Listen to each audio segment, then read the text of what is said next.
Fala, gente, beleza? Vim aqui hoje para a gente fazer uma revisão sobre o conteúdo que a gente viu no primeiro trimestre, tanto das aulas presenciais quanto das aulas online.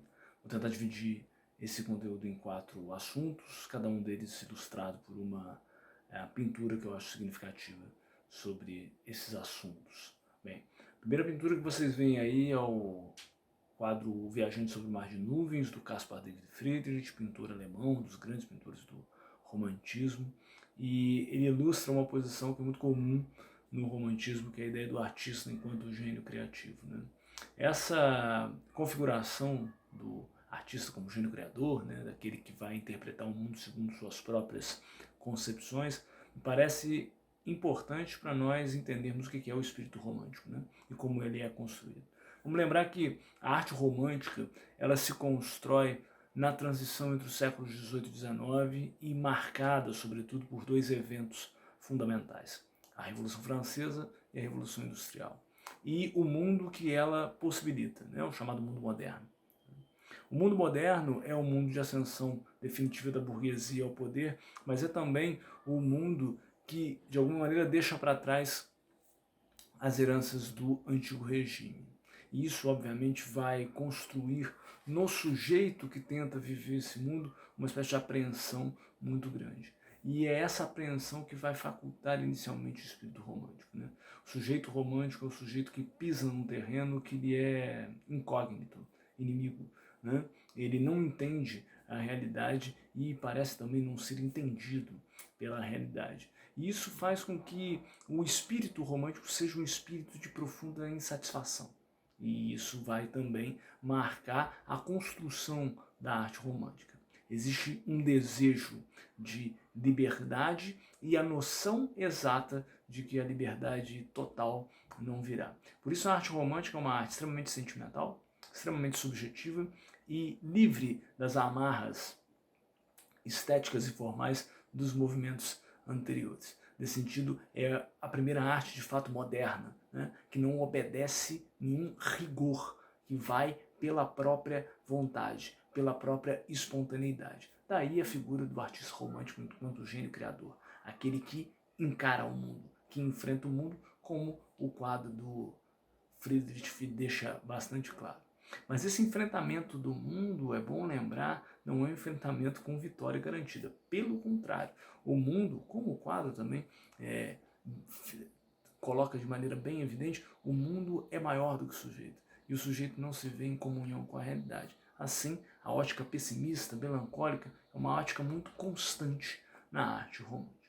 Bom, nós vamos para o segundo quadro agora, um quadro brasileiro do Pedro Américo, chamado Independência ou Morte. Quadro que vai tentar reconstruir o que teria sido, né, o grito de independência, momento de cisão entre a nossa história colonial e a nossa história como país independente, ocorrido no 7 de setembro de 1822. É esse evento a grande marca do primeiro romantismo no Brasil, da maneira como os ideais românticos são importados para o Brasil e transformados tendo em vista a nossa realidade. O 7 de setembro de 1822 marca o surgimento do romantismo no Brasil, porque é essa escola que vai tentar potencializar esse país novo. No primeiro momento romântico, no primeiro momento da poesia romântica, nós vimos que há uma relação íntima entre arte e identidade nacional. O romantismo, nas suas primeiras experiências, tenta construir uma identidade para o Brasil. E é uma identidade muito ligada a essa concepção do quadro do Pedro Américo, né? A ideia de um país pujante, de um país forte, de um país grandioso. Mas essa identidade também ela tem que se lidar com uma série de problemas. E aí eu volto ao quadro do Pedro Américo, que eu acho bem sugestivo no que diz respeito a esses problemas. Veja como a independência ela é desenhada como um grande acontecimento, um acontecimento revolucionário de fato. Na realidade, entretanto, nós sabemos que não foi nem perto o que aconteceu. Nossa independência foi um acordo político de cúpula que manteve a organização governamental, o império, manteve a própria família real no poder e manteve a estrutura social. Haja visto que uma das grandes feridas, uma das grandes chagas da colonização portuguesa no Brasil, a escravidão, se manteve no Brasil independente por longos 66 anos. Logo, a criação dessa identidade pujante, dessa identidade forte, dessa identidade revolucionária, ela é um tanto até falsa. Isso vai também ser visto no primeiro romantismo brasileiro.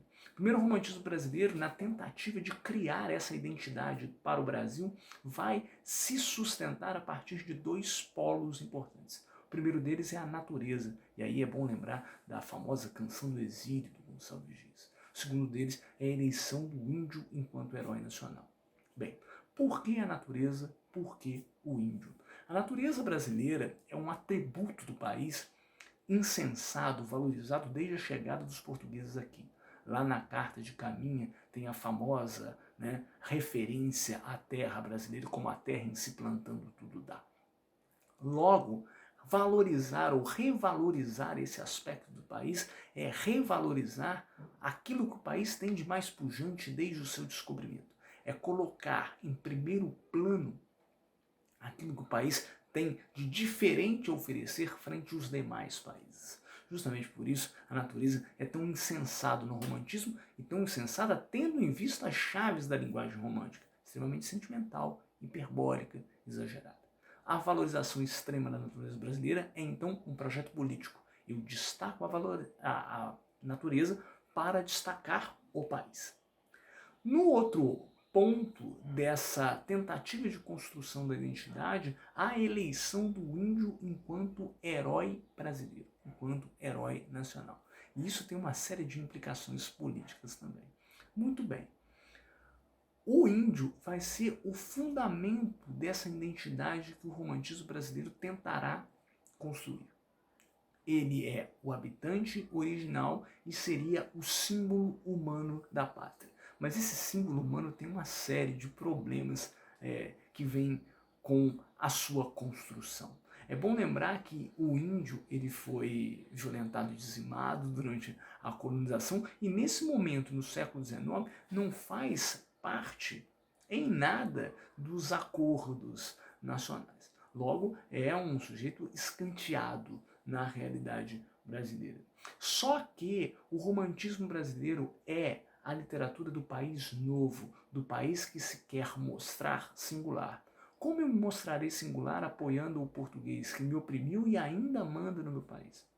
Como eu vou me mostrar singular elegendo um herói como o africano que eu oprimo ainda neste país que se diz novo? Logo eu volto ao passado que muitas vezes não existe, e reconstruo o habitante original como um símbolo de força, de bravura, de destemor, de nobreza de caráter.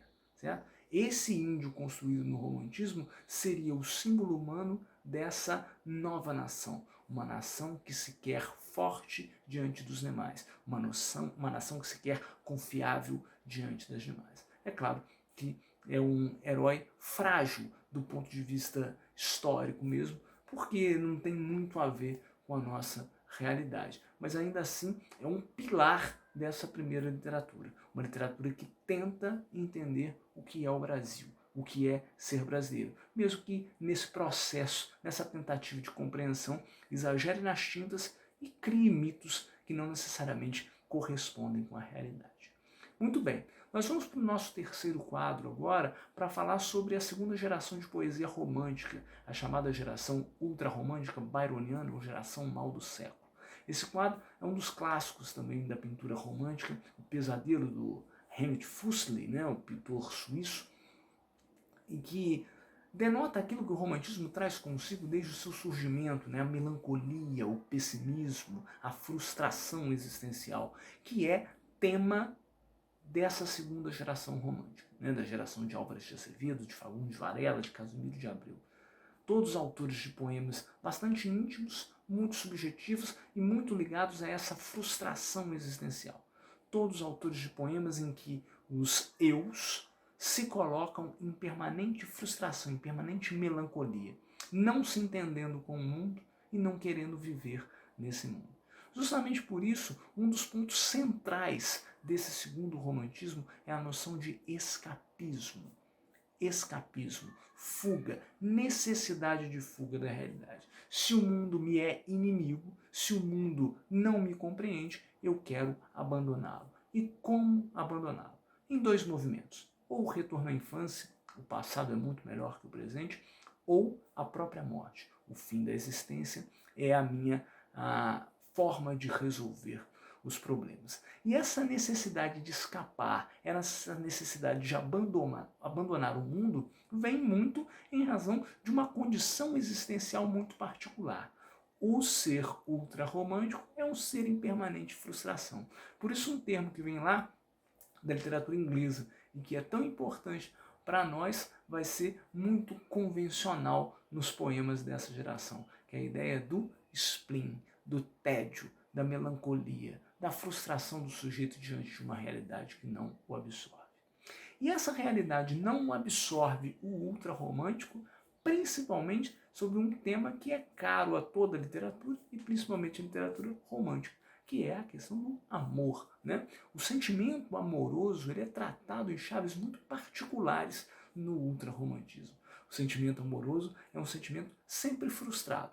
E a mulher, no ultrarromantismo, é sempre a figura que é desejada, mas ao mesmo tempo inacessível. Justamente por isso, os textos carregam na tinta da melancolia, carregam na tinta da idealização para mostrar como esse sentimento é perseguido e não vivido. Isso vai gerar uma frustração que, por consequência, gera a necessidade de escapar da realidade. Muito bem, para finalizar o nosso assunto, a gente vai para a terceira pintura, a pintura de Jean-Baptiste Debré, chamado Um Jantar Brasileiro, tá? E que, de alguma maneira, articula a violência simbólica da escravização. Enquanto os brancos têm acesso à mesa, os negros têm acesso, ora ao trabalho, ora aos restos. É a escravização de negros africanos no Brasil o grande tema do maior poeta da terceira geração romântica, o poeta Castro Alves, o baiano, o poeta dos escravos, que vai fazer da escravização de negros africanos o grande tema de sua poesia social.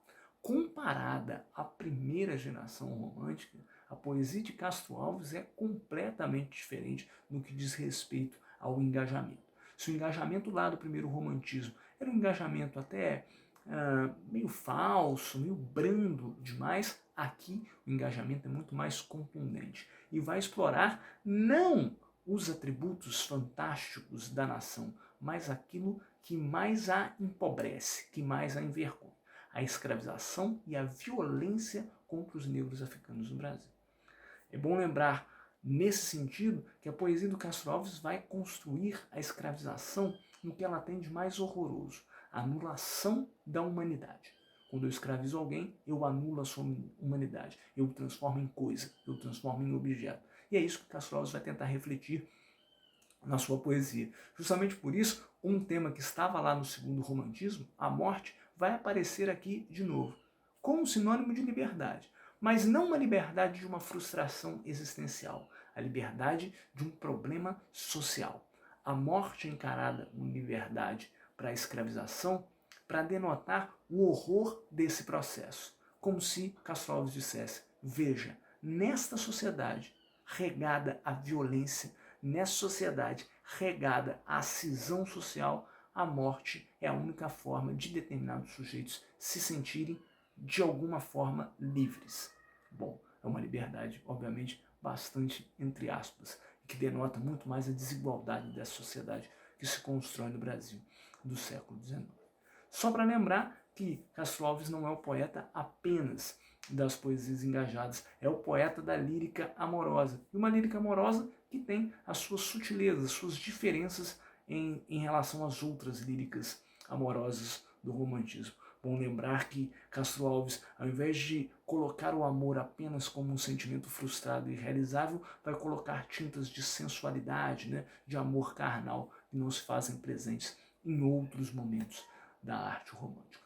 É isso, a exposição era breve, era só uma rápida revisão. Acessem os outros materiais para nós discutirmos mais sobre essa matéria do primeiro trimestre. A gente se vê por aqui ou por aí, e de qualquer forma, fica o meu abraço e até breve. Valeu, gente, até mais.